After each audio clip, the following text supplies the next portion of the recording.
Okay, तो आपका ये वीडियो आपका थोड़ा सा अलग है। और आपको एक छोटी सी बात बतानी थी अपने परिवार से रिलेटेड, जो कि हम सब थोड़ी सी समस्या से गुजर रहे हैं। समस्या क्या है? लाइफ है, चलती रहती, उतार चढ़ाव होते रहते हैं। और हमारे बेटे का हुआ है अभी ऑपरेशन, हिप का ऑपरेशन हुआ है यहाँ पे। और ऑपरेशन हुए 1 हफ्ता हो भी गए हैं, और अभी मैं उसी में बिजी था, सब लोग उसी में बिजी थे, तो मैंने सोचा ये सही समय है आपको बताने का। तो हुआ यूँ कि हमारा जो बेटा है अर्नव, वो हम सब जैसे एक दिन जो है वो थोड़ा सा भचक के चल रहा था, लंगड़ा के चल रहा था, थोड़ा सा बहुत छोटा मोटा दर्द भी होता था उसको, तो बताता था। तो हमने सोचा कि कहीं सॉकर खेलता है या फिर फुटबॉल खेलता है, और आपका ताइक्वांडो में जाता है, खेलते कूदते रहते हैं बच्चे, गिरते पड़ते रहते हैं, तो मुझे लगा उसी से हो गया होगा। तो हमने सोचा कि 1-2 दिन तो मैंने इग्नोर किया, फिर मैंने सोचा कि अगर इसने 5 दिन या 1 हफ्ते से ज़्यादा अगर रहा तो मैं डॉक्टर को दिखाऊंगा। तो 5 दिन से ज़्यादा भी वो प्रॉब्लम जो है, 5 दिन से ज़्यादा भी उसको प्रॉब्लम हो रही थी। तो फिर मैंने जो है डॉक्टर के पास ले गए, डॉक्टर ने एक्सरे किया।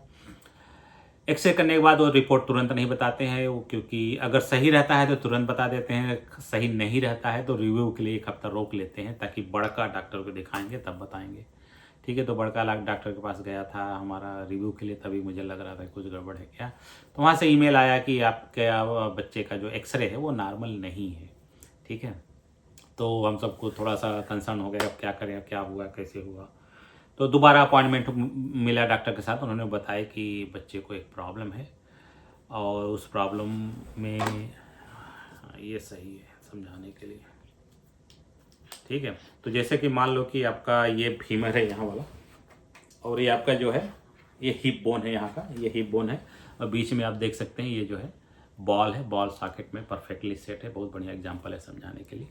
तो यहाँ पे उसको दर्द है हो रहा था इसके जॉइंट बोन में। ठीक है, तो होता क्या है कि बहुत से बच्चों में 10,000 या 1 लाख बच्चों में 4 बच्चों में ऐसा होता है। ज़्यादातर ये लड़कों में ही होता है, लड़कियों में नहीं पाया जाता है, बहुत कम पाए जाते हैं लड़कियों में। तो होता क्या है कि जैसे कि आपका ये फीमर है, इसको फीमर हड्डी बोलते हैं यहाँ की, और यहाँ पे जो है जॉइंट होती है, जॉइंट में जाती है ब्लड की सप्लाई नीचे से। ठीक है, तो सप्लाई जाती है यहाँ से लेके ऊपर तक, और ये जो बॉल होती है, बॉल एंड सॉकेट होता है, इसके अंदर भी सप्लाई होती है नीचे से। सम हाउ कुछ ऐसे कैपिलरीज होती हैं जो ऊपर से सप्लाई, ब्लड की सप्लाई बंद हो जाती है, सम हाउ कारण किसी को नहीं पता है। जब बंद हो जाती है तो ज़्यादा कि वहाँ पे जो इन्फ्लेमेशन होना शुरू हो जाते हैं।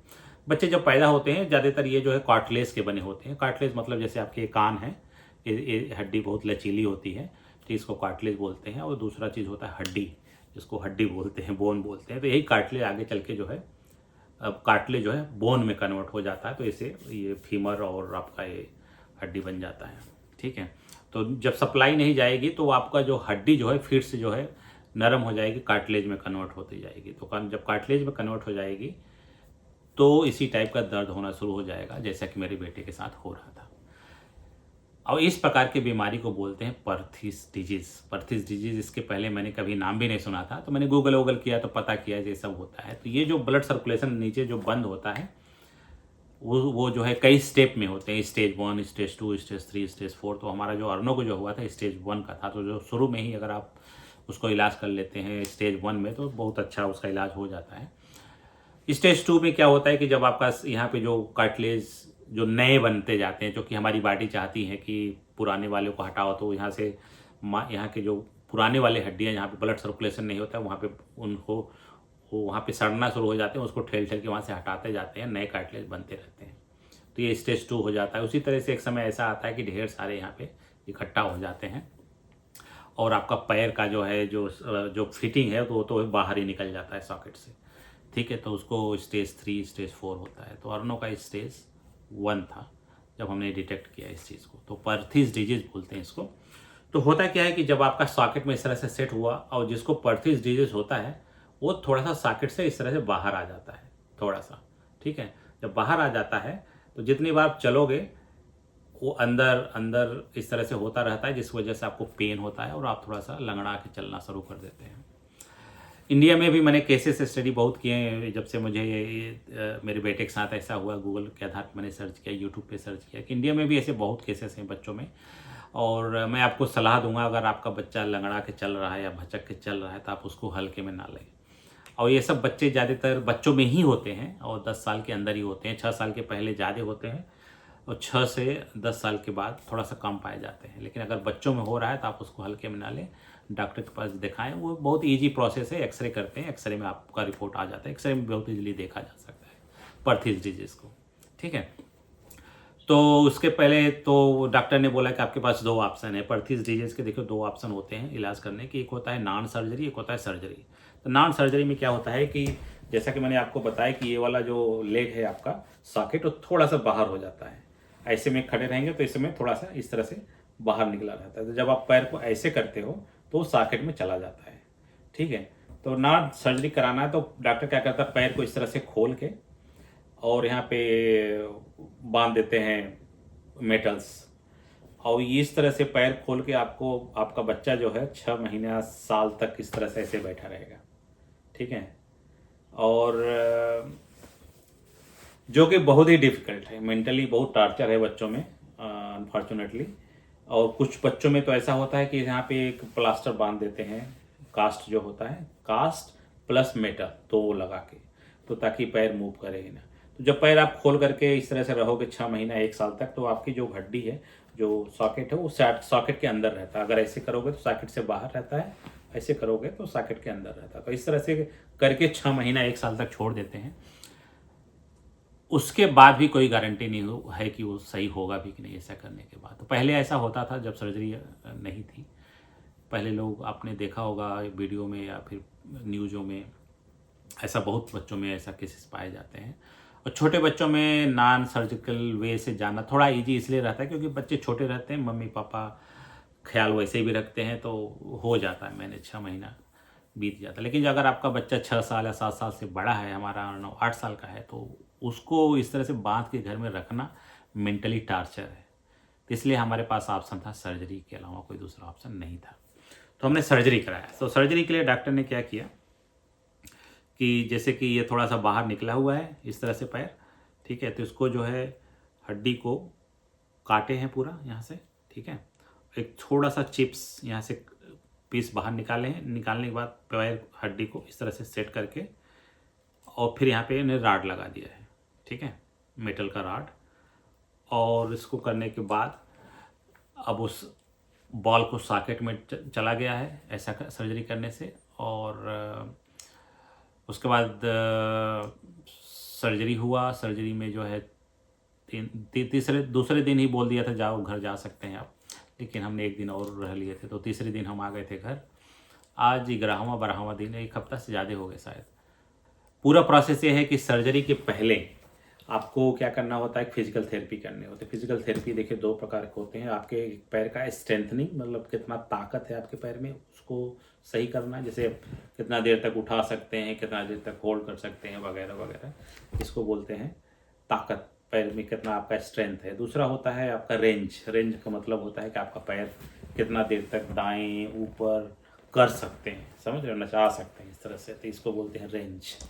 तो 2 प्रकार का फिजिकल थेरेपी होता है सर्जरी के पहले। तो अब जितना आप स्ट्रेंथ और रेंज अच्छा रहेगा सर्जरी के पहले, सर्जरी के बाद उसकी रिकवरी उतनी अच्छी होती है। तो हम सर्जरी के पहले हमने डॉक्टर से अपॉइंटमेंट लेकर के हफ्ते में 2 बार जाते थे, और मुझे लगता है 3 वीक हम सब गए थे और सही हो गया।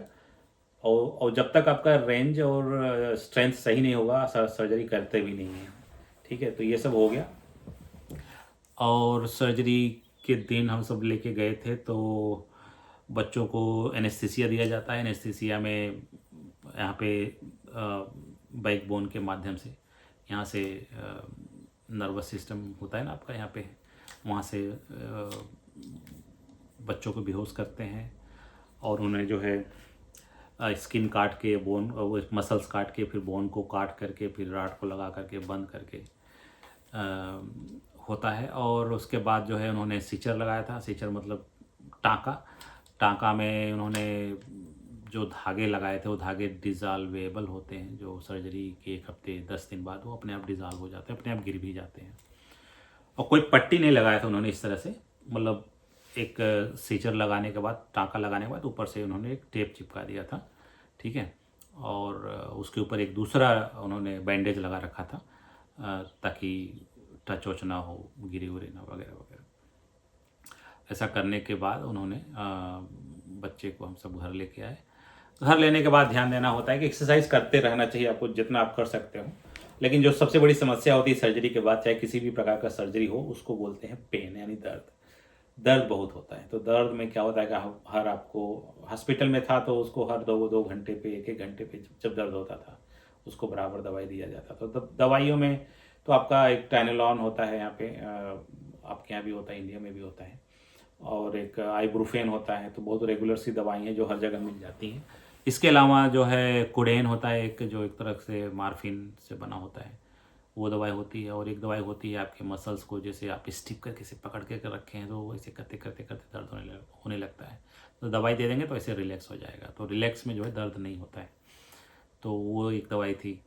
तो एक चीज़ मैंने नोटिस किया कि उन्होंने किसी प्रकार का एंटीबायोटिक्स नहीं दिया था दवाई में। और जो दवाइयाँ जो उन्होंने हम घर पे लेके आए थे वो आपको देना नहीं है, तब तक नहीं देना जबकि बच्चों की ज़रूरत ना हो। जब बच्चा कहने लगे मुझे दर्द हो रहा है तो आपको रेगुलर जो टाइनेलॉन और आइब्रूफेन है वो तो वही दवाई आप दे सकते हैं। जब बच्चा उससे भी दर्द सही ना हो तब आप कोडेन वगैरह दे सकते हैं, ठीक है। वो भी ज़्यादातर हम सब रात में देते थे उसको, ताकि वो जो है आराम से सो सके। सरप्राइजिंग उन्होंने कोई एंटीबायोटिक्स नहीं दिया था, ना कोई मल्टीविटामिन, ये सब तामझाम। तो कुल मिला जुला उन्होंने सिर्फ 2 दवाई दी थी। एक शिथिल करने वाली, मसल्स को रिलैक्स करने वाला, जो हम बहुत ही रेयर ही देते हैं, 1 या 2 बार दिए हैं पिछले 1 हफ्ते में।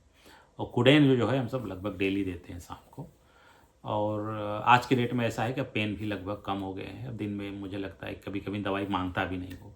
और बच्चों को पालन पोषण करने में एक बहुत बड़ी दिक्कत होती है, दवाई वो सब खाते ही नहीं है। और अच्छी बात यह है कि मार्केट में कई फ्लेवर की दवाइयाँ हैं, तो बच्चों को जिस फ्लेवर की दवाई उसे पसंद हो वो वाली दवाई आप बच्चों को खिलाएं। ये तो बच्चों को खिलाना दवाई बहुत टफ होता है।